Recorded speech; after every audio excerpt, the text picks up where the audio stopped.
수특의 가장 마지막 작품이네요. 실전학습 2회 326페이지. 자, 연시조 두 개가 나와 있는데요. 이별의 장육강 6가. 6가면 총 6수의 노래일 텐데 얘가 나중에 후손에 어떤 문집에 실려 있는데 요거 딱 4수만 한역되어 전한대요. 그래서 요거 4수까지밖에 없는 작품이에요. 자, 일단은 얘가 왜 중요하냐. 얘는요. 이황이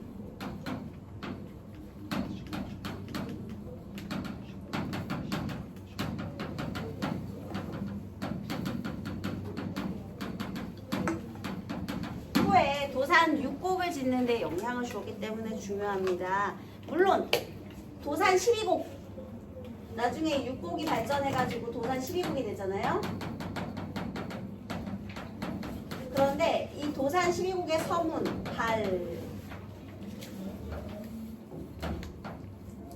얘가 보기로 나와서 두 개를 비교하는 문제가 나올 수 있어요. 일단은 우리 장육당 육가의 내용 먼저 공부하고 이 얘기해 보도록 할게요. 1수입니다. 내 이미 백구 있고 백구도 나를 잊네. 백구가 뭐죠? 자연 친화적인 소재로 자주 등장하는 거죠. 근데 백구도 나를 잊었고 나도 백구를 잊었다라는 건 백구하고 나하고 서로 비슷해지고 있다 이런 뜻이겠죠. 그 다음에 서로 잊었으니까 서로를 그러니까 나 말고 너는 인간이고 나는 갈매기야를 잊었다는 거예요. 그래서 둘이 서로 잊었으니 누군지 모르리라. 얘들아 둘 다 서로 잊었으니 누군지 모르리라. 이런 경지, 자연과의 경지, 경계가 허물어졌어요. 뭐라고 하죠? 맞아요. 뭐라 했지? 어떤 것이 자연이고 어떤 것이 인간인가 모르겠대. 그래서 언제나 해웅을 만나 이 둘을 가려내고 해옹은 바다에 사는 늙은인데요. 바다에서 오래 사는 늙은이야. 근데 이 해옹의 역할은 뭐냐면요. 갈매기와 나를 구별할 수 있는 존재예요. 그러니까 이건 뭐냐면 우리 둘의 구분이 희미해져 가고 있어요. 그래서 이렇게 전문가가 와야만 겨우 구분할 수 있을 정도. 그래서 바다에서 오래 산 이 늙은이가 와야만 구분할 수 있을 정도로. 그러니까 전문가 아니면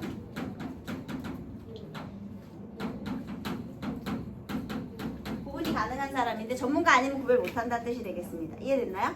자, 그래서요. 무라이치의 경지. 자연 속에서 오래 살다 보니까 자연과 닮아가는 경지를 얘기한 것이고요. 자, 2수 볼게요.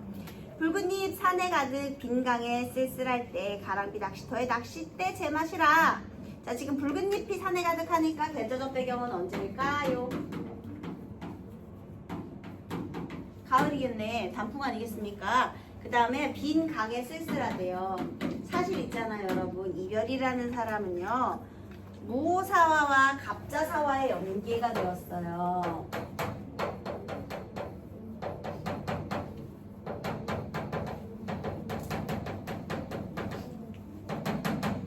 자꾸 살인 탄압하네. 그래서요. 본인은 무오사화 때 일이 유배를 갔고 갑자사화 때 식구들이 다 죽었어. 그래가지고 너무 원통해. 자, 그러면 우리 임금이 지금 덕이 부족하잖아. 사화를 자꾸 일으키니까. 그럴 때는 우리 조선시대의 출처관에 의하면 어떻게 해야 돼요? 자연에 근거하며 때를 기다려야 되죠. 자, 그런 배경을 갖고 있는 사람입니다. 자, 그럼 다시 붉은 잎 산에 가득. 가을인데 빈 강에 쓸쓸할 때 가랑비까지 내려. 그런데 그때 낚시하는 것이 바로 제맛이다. 그러면 얘는요 지금 막 쓸쓸해서 외로워하는 거예요? 아니, 가을이니까 비어있지 나뭇잎이 떨어졌잖아. 원래 가을이 그래. 가을은 원래 쓸쓸한 계절이야. 그런데 심지어 가랑비, 가을비가 또 촉촉히 내리고 있는 그때 바로 낚싯대 손맛이 최고래요. 자, 그러면 낚싯대 제맛이라. 얘 지금 외로워하는 것도 아니고요. 쓸쓸한 것도 아니고요. 만족하는 거죠. 낚이면 안 되는 거야. 이럴 때 낚시하면, 왜냐면 가을에는 물고기들 살쪄 있거든요. 그래서 낚싯대 제맛이라 만족하고 있어요. 그런데 여기에 이런 표현을 왜 썼느냐? 이 자연에 오로지 누구만 있어? 나만 있어. 나 혼자. 하지만 난 만족해. 세상에 득 찾는 무리. 세상은 무리들 드글드글하겠지. 세상에 득을 찾는 무리. 세속적 가치를 중시하는 사람이 되겠죠. 나는 자연을 중시하는데 이렇게 낚시를 하고 있는데 세상에 득찾는 무리들은요 당연히 어찌 알기를 바라리 이 자연에서의 참 진미를 모르겠죠. 그래서 얘는요 세속적 가치 중시하는 무리들이 되겠습니다. 얘네들은 이 자연의 무리를 알지 못한대요. 그래서 이 자연 속의 자아와 자연에서 사는 화자와 얘는 홀로 있어요. 빈강에. 그 다음에 세상 속의 이 무리들 서로 추구미가 다르네. 결이 달라요. 이렇게 거리감과 단절감을 느끼고 있습니다. 내기가 시끄러움 네 바가지 버리려면 내기를 씻은 셈에 내 손은 못 먹이리 공명원해진 신이니 벗어나서 즐겨보세. 자, 귀가 시끄러워서요 바가지에다가 물을 씻어요. 그러한다면 너는 이 바가지를 버려야 돼요. 여러분 무슨 고사 생각나요? 소부와 허유의 고사가 생각이 나죠. 요 임금이요 우리 허유에게요 내 뒤를 이어 왕이 되겠는가 이렇게 정치 제안을 합니다. 그러자 허유가요 아이고 더러운 소리를 들었네. 그리고 강에다가 귀를 씻었대요. 그런데 어느 날 그 강을 지나가던 소부가 자기가 기르는 소가 그 물을 먹으려고 하니까 야 그거는 우리 허유가 들어온 얘기 들은 그 물이니까 그 물 먹지도 마 했대요. 그래서 원래 소부와 허유가 은거 기인의 대명사 아니겠습니까? 그치? 자연친화 은거의 삶을 사는 사람들인데요. 자 그래서 네, 역시나 공명의 제안을 받은 귀. 자 이 귀는 무슨 귀냐? 공명의 제안을 받은 허유의 귀를 말하는 거예요. 그래서 그 귀를요 시끄럽다라는 표를 쓴 거예요. 부정적인 거죠. 세속적인 공명에 대한 부정적인 생각이 여기서 등장하고 있고요. 그 다음에 이 바가지는요 바가지 안에 물이겠죠. 공명제한 받은 귀, 이 귀를 씻은 물 그것이 바가지에 들어가 있는 거예요. 그러니까 이거 버려야겠죠. 더러운 소리니 씻어버리자. 그리고 그 물 버려야겠죠. 자, 네 귀를 씻은 셈에 내 손은 못 먹이리. 자, 여기서 이제 그 허유의 귀를 씻은 셈에 소부의 손은 물을 먹일 수 없다. 그래서 지금 이 얘기는요, 허유와 소부의 고사 인용한 부분이에요. 그러면 무슨 태도가 들어가는 거야? 속세에 대한 거부죠. 세속적인 가치를 또 이렇게 거부하고 있네요. 그 다음에 얘가 이렇게 표현합니다. 공명은 해진 신이니 신발이 해지면 어떻게 해요? 신발이 해지면 어떻게 해야 돼? 버려야지. 그치? 그러니까 공명은 해진 신이다. 버려라 이런 얘기예요. 그래서 벗어나서 즐겨보세. 쓸모없는 것으로 여기고 있습니다. 그래서 역시나 부귀공명에 대한 거부감, 속세, 세속적 가치에 대한 거부감이 드러나고 있는 거예요. 자, 그 다음 이번에 옥계산. 옥계산은 화자가 은거하고 있는 은거지예요. 옥계산 흐르는 물 못 이루어 달을 가르고 여기서 옥계산에서 흘러내린 물이 연못이 된 다음에 그 연못 안에 달이 비치고 있는 거죠. 그래서 그 물에요. 아름다운 자연 속의 물에 이 물이 맑으면 갓근을 씻고요. 흐리면 달을 씻는데요. 자, 이건 또 무슨 소리냐. 이거 조선시대 출처관하고 관계가 있는데요. 자, 조선시대 때에는요. 성군을 만나잖아요. 그러면 임금님 아래에서 백성을 위해서 부귀공명, 입신양명 해야 돼요. 그런데 만약에 성군이 아니잖아요. 그러면 자연의 은거에서 때를 기다려야 돼요. 자, 그 다음에 출은 뭐냐면 성군일 때에는 우리 벼슬, 관직에 나아가서 사대부로서의 책임, 입신양명을 해야 되거든요. 자, 그러면요. 다시 맑으면 갓을 씻어. 갓을 씻는다는 얘기는요. 갓을 씻으면 출사를 준비한다는 뜻이야. 그 다음에 흐리면 발을 씻네. 발 씻고 자연에 은거할 생각을 한다는 거죠. 그러니까 둘이 하는 거야. 그런데요. 어떠한 세상 사람도 청탁을 모르는구나. 자, 지금 여기서 이 세상 사람들은요. 맑고 탁한 것을 모른대요. 자, 이 의미를 자세히 한번 볼게요. 자, 나는 지금 자연에 있어요? 속세에 있어요? 자연. 그러면 이 둘 중에서 내가 택한 것은 지금 이거죠. 이게 화자가 택한 삶이지. 그렇다는 것은 지금 속세가 어지럽다는 거죠. 탁이라는 거야. 속세가 혼탁해. 이렇게. 그러면 지금은 은거 타임이야. 그런데 세상 사람들은 지금 다 벼슬 하고 있지. 임금님 곁에서 아부하고 있잖아요. 니네는 청탁을 모르는구나. 이렇게. 지금은 자연에 은거해야 할 타임인데 발을 씻어야 될 것인데 세상이 어지럽고 혼탁하기 때문에 그런데 이 세상 사람들은 이걸 모르잖아. 그래서 이거 속세, 어지러운 속세를 비판하는 거예요. 자, 여기에서 보면은요. 속세에 대한 부정적인 뜻, 그 다음에 지금 벼슬하고 있는 사람들에 대한 부정적인 뜻이 굉장히 강하죠. 그래서 이것을 우리 도산 12곡의 서문에서요. 이황 선생님께서 완세불공이라는 표를 쓰셨어요. 여기서 이 장육당 육가를 이거 잘 안 보이니까 선생님이 여기다가 끄집어서 쓸게요.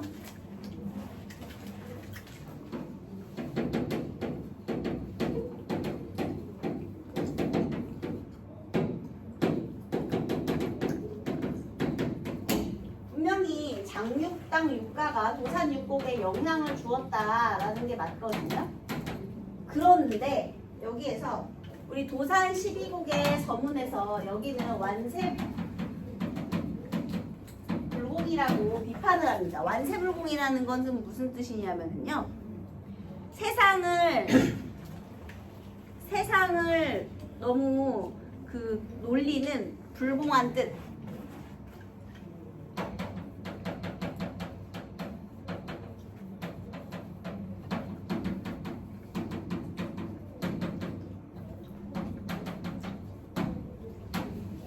세상에 대해서 너무 비판적으로 얘가 지금 쳐다보고 있지 않느냐 이렇게 비판을 하는 거예요. 왜냐하면 너는 알겠지만 우리 이황 선생님 얼마나 오랫동안 벼슬하셨습니까?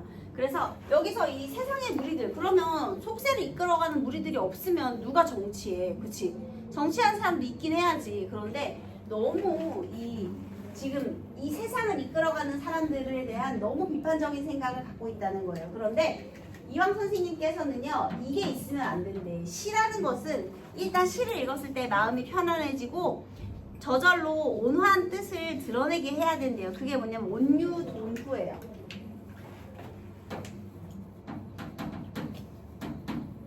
온유돈후라는 거는요, 시라는 것은 온화해야 한다. 읽은 사람이 온화함을 느낄 수 있어야 한다. 그런데 얘는 너무 회의적인 거야. 그래서요, 얘는 이것보다 이게 더 있으면 좋겠다라는 뜻을 드러내거든요. 시에 대한 이런 생각. 그렇다면 장육당 육가가 도산 육곡에 어떤 영향을 줬느냐. 이 영향이라는 것은 형식적인 영향을 주었지만 내용 면에서는 아니다. 이렇게 볼 수 있겠죠. 왜? 얘 때문에.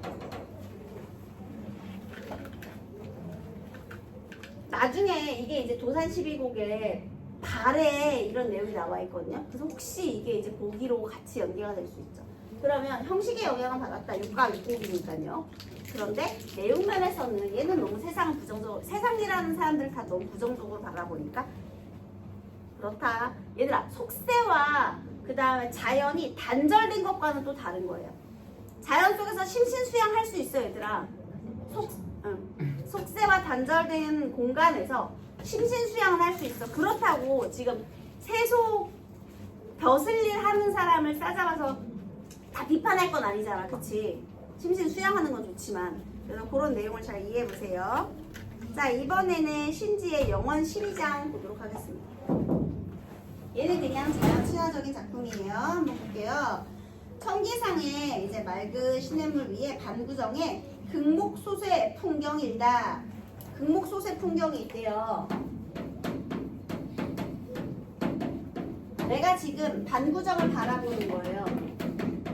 맑은 시냇물 위에 정자를 봤거든요. 그랬더니 시선이 미치는 곳이 모두 맑고 깨끗하다. 시선 미치는 곳이 모두 맑고 깨끗함. 이렇게 지금 반구정은 바라보고 있는 거죠. 자, 그 다음에 무심한 백구들은 자거자래 무슨 일이냐. 거기에 또 뭘 바라봐? 백구를 바라보고 있죠. 무심하다는 건 욕심이 없다는 뜻이거든요. 자, 욕심 없는 백구들이, 갈매기들이 자거자래 제멋대로 왔다가 제멋대로 간대요. 백구야 날지 마라. 네 벗인 줄 모르겠느냐. 그리고 이 백구 나의 벗이되었대요. 맑고 깨끗한 자연과 함께 서리법을 통한 물화일체까지.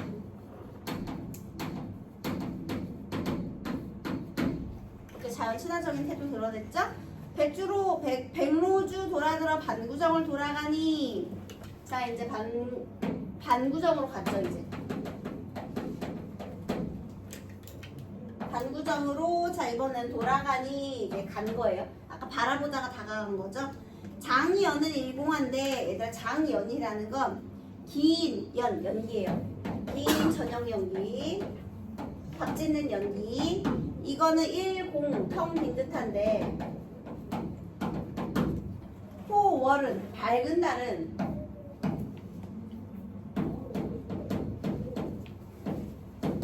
천리로구나. 그러니까 전형 연기는 투명하고 이제 별로 이렇게 멀리 못 가지. 그런데 밝은 달은 저 천리까지 반짝반짝 빛나서 쭉쭉 뻗어나가죠. 그래서 서로 이렇게 대비를 통해서 밝은 달을 강조하는 거예요. 그 다음에 아이야 풍광이 이러하니. 말 건네는 형식이죠. 아니 놀고 어찌하리. 어떻게 하라는 거예요? 자연의 풍류를 즐기라는 거죠.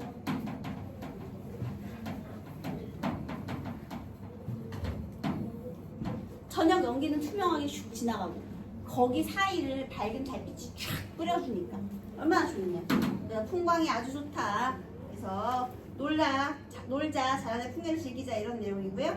자, 그 다음 육수. 연하로 집을 삼고. 연하는 뭐예요? 안개와 노을이죠. 이걸로 집을 삼고 자연 친화적이죠. 구로 갈매기와 백로.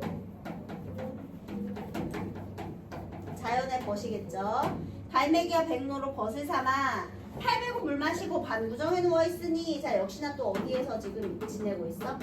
반구정에서. 그래서 지금 얘가 바로 자연 친화적인 삶의 태도 아니겠습니까? 아주 한가하구만.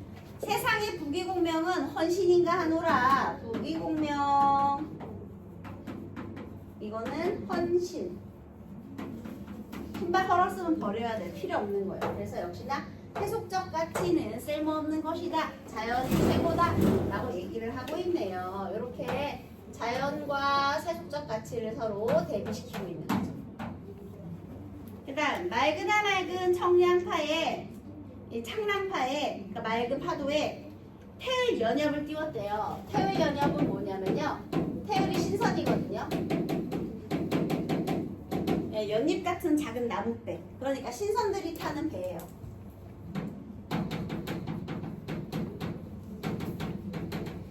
얘네들은 합 타고 이동하고 나뭇잎 타고 이동하고 그러는 거야. 작은 배를 하나 띄웠어요.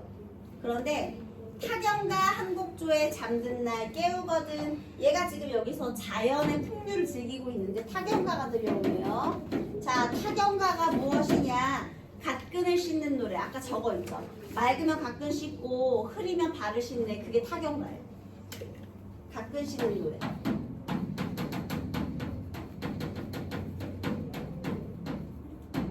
저거 맑으면 갓근 씻고 그 다음에 흐리면 발을 씻는다. 그런데 유자야, 유자라는 건 나이 어린 아이야, 이런 뜻이야. 아이야, 나는 청탁 자취를 모른다.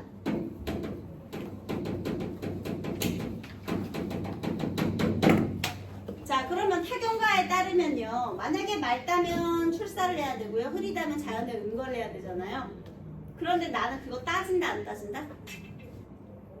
아니, 난 안 따질 건데. 나 지금 여기서 자연을 즐기고 있는데 누군가가 타격가로 나를 깨운대. 그 이거 맑은지 흐린지 판단해보라는 거잖아. 근데 나 그거 판단할 거야 안 할 거야? 안 해. 그런 거 중요하지 않아. 자, 여기에서 알 수 있는 태도는요. 달관이에요. 뭐 중요해. 그냥 나 자연에서 놀면 되는 거야. 달관의 태도예요. 달관.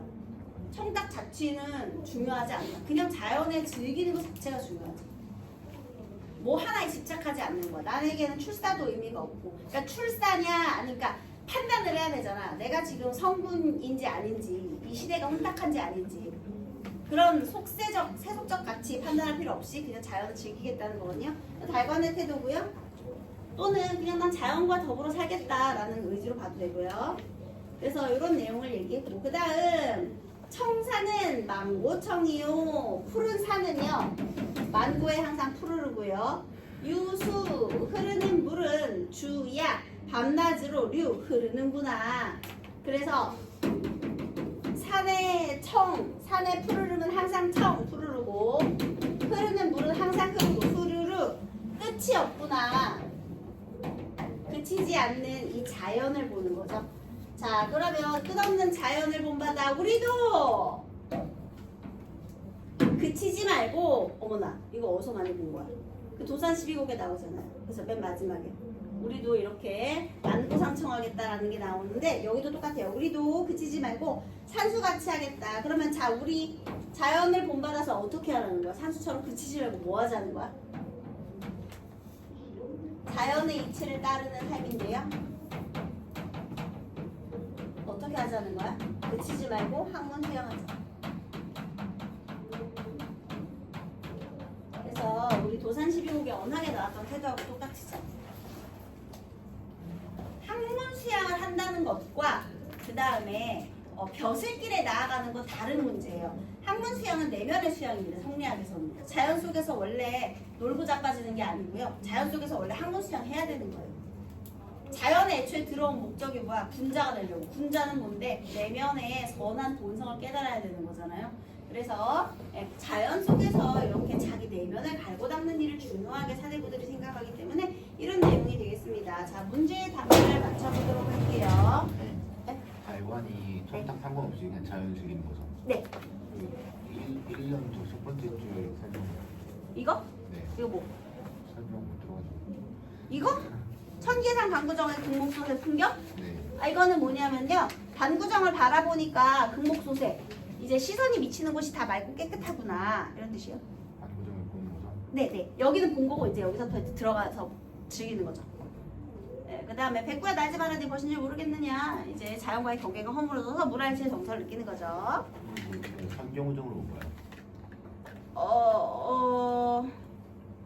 선경 후정 해도 되죠. 네, 선경 후정도 돼요. 그 다음 가나에 대한 설명으로 적절한 것은 가의 해용에 대해. 해용이 무슨 역할을 하냐면 백구하고 내가 하도 비슷해진 거야. 자연에 있어서 자연과 내가 비슷해졌는데 이렇게 구별하기 어려운 대상을 분간할 수 있는 전문가 맞습니다. 얘가 와야만 구분이 되는데. 자, 그 다음 나의 연하에 대해 안개와 노을이죠. 화자는 자신과 대상 사이를 가로막은 장애물. 아이고, 자연이 어떻게 장애물입니까? 땡. 그 다음 네 귀를 씻은 샘은 타경가와는 달리 화자의 변화를 이끄는 계기가 된다. 무슨 소리예요? 둘 다 화자들은 변하지 않고 꾸준히 자연을 즐기고 있어요. 다 틀렸고. 옥계산과 반구정은 가고자 하는 공간이 아니고 화자가 지금 있는 공간이에요. 땡. 백구와 백구, 화자의 좌절감과 전혀 관계가 없습니다. 자, 그 다음 기억. 백구를 통한 동질감 맞죠? 백구와 나. 시간적 배경을 통한 한적한 분위기 맞아요. 쓸쓸한 게 슬픈 게 아니라고 했어요. 한적한 게 맞아요. 왜냐하면 그 뒤에 낚싯대가 제맛이라 만족을 했기 때문에. 그 다음 디귿. 공간의 특징을 묘사해서 과거의 경우. 여기 과거가 어딨어? 땡. 인물의 행위를 묘사해서 전원해서 여유로운 생활, 감각적 이미지를 활용한 영속성. 다 맞는 소리네요. 자, 7번 17번 가와나에는 창랑의 물이 맑거든 내 가끈을 씻고 창랑의 물이 흐리거든 내 발을 씻으리라 라는 구렁의 어부사의 식구가 활용이 되어 있다. 세상이 맑으면 맑게 살고 흐리면 흐리게 살라. 그래서 불언의 식구를 활용하여 처사로서 살아가는 작가의 모습을 드러내주는데요. 속세와 대비되어 나타나는 삶의 모습이나 정원 생활에서 누리는 즐거움을 드러내고 있지만 응고하게 된 상황이 다르다는 점에서 삶에 대한 인식 차이를 보인다. 자, 가해 작가는 정치적 사건에 연루되어 이거죠. 무오사와 갑자사와. 얘들아 이거는 피바람이 불었잖아. 칼바람 피바람이 분 다음이에요. 그래서 어쩔 수 없이 응고하게 된 인물, 세속적 가치에 대한 초연함과 세상 사람들에 대한 비판의식. 이 세상 사람들에 대한 비판의식 이거 세모하세요. 그러니까 현재 임금 곁에 신하들 다 재수없는 거죠. 그 다음 나가 창작된 시기는 향촌 사족이 정치에 나아가기 어려웠던 시기로 작가는 현실에 대한 미련을 표출하기보다는 향촌에서 처사로 살아가는 자신의 모습에 만족하고 스스로를 수양함으로써 깨끗한 삶을 영위하고자 하는 지향을 드러낸다. 얘는 뭐 칼바람 피바람을 겪은 건 아니고요. 그냥 지방에서 살아가는 그런 향촌 사족이에요. 자, 틀린 걸 고를 건데요. 먼저 선택지 1번. 가에서 세상에 득찾는 물이 어찌 알기를 바라리. 속세 사람들과 나는 구분되어 있다. 맞고요. 우리도 그치지 말고 산수처럼 해라. 지향하는 바를 이루기 위해 스스로 갈고 닦고자 한다. 맞죠? 지향하는 바는 뭐야? 향촌에서의 처사지 뭐야? 학문수양. 그래서 맞는 소리고요. 가에서 공명은 해진신, 나에서 세상의 부의공명은 헌신, 속세의 가치에 대해서 심리적 거리감. 얘도 벼슬을 원하지 않아요. 자, 그 다음 가랑비 낚시터의 낚싯대가 제맛이다. 풍광이 이러하니 안 놀고 어쩌하리. 둘 다 흥취가 맞죠. 자, 5번 어떠한 세상 사람들도 청탁을 모를 것이다. 속세에 있으면서 바르게 처신하지 못한 사람들의 비판까지 괜찮아요. 그런데 청탁 자체를 나는 몰라 하노라. 이게 속세로 가고 싶은 거예요? 아니죠? 그래서 땡.